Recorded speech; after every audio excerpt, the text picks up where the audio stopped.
সরকারি বরাদ্দ হাতিয়ে নেয়া তার কাছে মামুলি ব্যাপার। তিনি মানিকগঞ্জের শিবালয়ের আওয়ামী লীগ নেতা। বিদ্যালয়, মসজিদ, মাদ্রাসা, ঈদগাহ মাঠ কিংবা রাস্তা কোনো কিছুর টাকাই বাদ দেন না তিনি। তার ব্যাপারে ব্যবস্থা নেওয়ার আশ্বাস দিয়েছে প্রশাসন। মোহাম্মদ সোহেল রানার প্রতিবেদন, জানাচ্ছেন পিন্টু খাজম।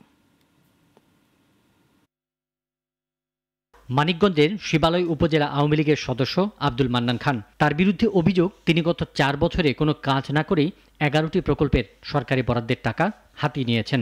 এই স্কুলের মাটি ভরাটের জন্য যে 5 লক্ষ টাকা এখানে স্যাংশন হয়েছে, সেই টাকাটা সে কিছু টাকা উঠাইয়া আনছে, কিন্তু এখানে কোনো কাজ করে নাই। হেডমাস্টার এদের সাথে আমার কথা হয়েছে, এদের ভূমিকাও ভালো না। 4 লাখ টাকা 2 বছর আগে প্রকল্প আসছে, রাস্তার তো কোনো কাজই হয় নাই। যে কোনো প্রজেক্ট দিয়ে টাকা আনে, টাকা উঠায় দিয়ে আত্মসাৎ করে। তার যে বাজেটের কাজ ছিল সে কাজ সে করে নাই। সেই মনে করেন যে সবকিছু মনে করেন যে ওই ফানাফিল্লা সাফ করে দেয়। সম্প্রতি উপজেলার একটি স্কুলের মাঠ ভরাট করার কথা ছিল। মনিটরিং টিম গিয়ে সেখানে মাটি ভরাটের অস্তিত্ব খুঁজে পায়নি।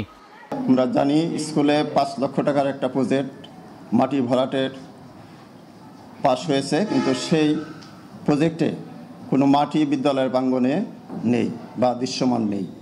সব অভিযোগ অস্বীকার করে আব্দুল মান্নান খান বলেন, প্রতিপক্ষ তার ভাবমূর্তি সংকট সৃষ্টির পায়তারা করছে। কি বলবো না, কিছু এমপি ব্লক থাকে, বুঝছেন?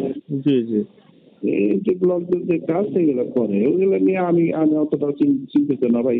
এ বিষয়ে কথা বলতে রাজি হননি উপজেলা প্রকল্প বাস্তবায়ন কর্মকর্তা সুদেব কৃষ্ণ। তবে তদন্ত করে ব্যবস্থা নেওয়ার আশ্বাস দিয়েছেন উপজেলার নির্বাহী কর্মকর্তা। এটা কে, তার অন্য কি পরিচয় আছে সেটা আমাদের কাছে বিবেচ্য নয়। এখানে যদি কোনো প্রকল্পে কোনো রকমের অনিয়ম হয়ে থাকে, আমরা সেটা তদন্ত সাপেক্ষে যেই করুক না কেন তার বিরুদ্ধে যথাযথ ব্যবস্থা গ্রহণ করব। রাষ্ট্রীয় বরাদ্দের টাকা আত্মসাৎকারীদের বিরুদ্ধে পদক্ষেপ নেবে কর্তৃপক্ষ, আশা স্থানীয়দের।